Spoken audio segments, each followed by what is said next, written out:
Hello everyone, myself Bharadwaj. In this video, I will explain briefly about distributed control in foundation Fieldbus. This is one of the important parameter or design functionality of foundation Fieldbus. I will take our previous example. I am discussing about distributed control.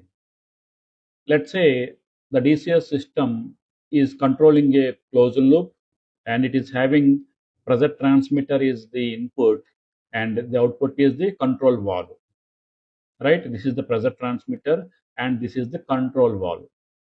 The DCS system receiving the pressure transmitter signal, and then in the DCS system we have one PID controller. The input to the PID controller is this pressure transmitter's data, and PID controller generates one output based on the set point and the pressure transmitter value. PID controller output will go to the control valve and the control valve operates accordingly to maintain the pressure. This is the normal control loop in a DCS system. Now I will discuss about distributed control. In foundation field bus, we can share the device parameters between devices from one device to another device.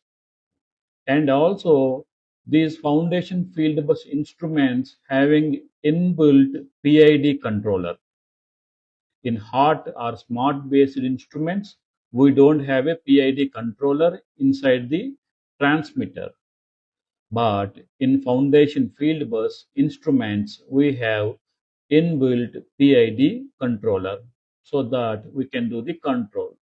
For that purpose, that controller needs to receive the parameter from the respective transmitter.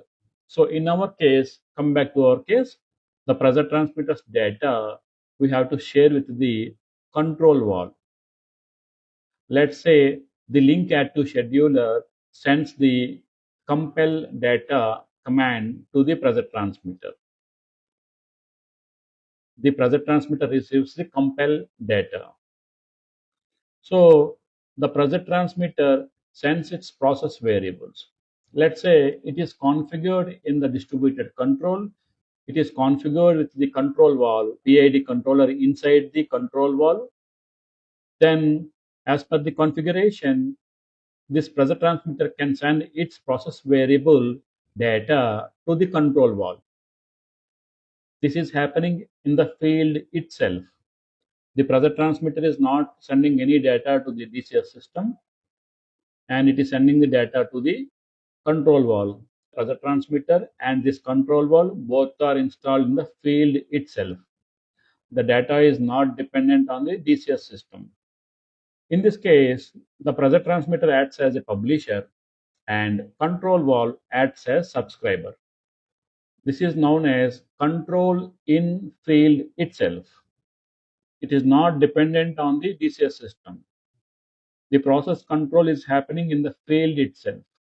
If there is a problem with your DCS system, you can use this type of control such that you can maintain your process.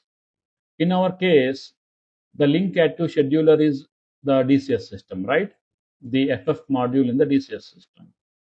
In case of a complete DCS failure or complete foundation field bus related cards failure, then any of the instruments on the network can act as link add to scheduler, and that link add to scheduler manages all the communications in the field itself.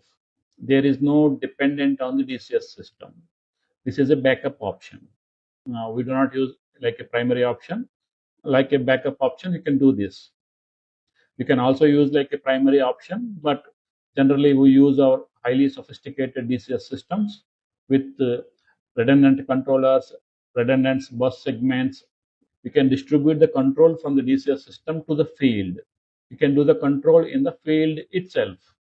This is one of the important factor in the foundation field bus. Thank you. I will meet you in the next video.